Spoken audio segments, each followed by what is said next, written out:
वन्दित सुन्दरि माधवि चन्द्र सहोदरि हेममये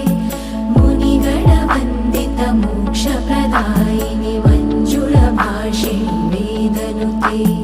पङ्कजवासिनि देवसुपुत्रि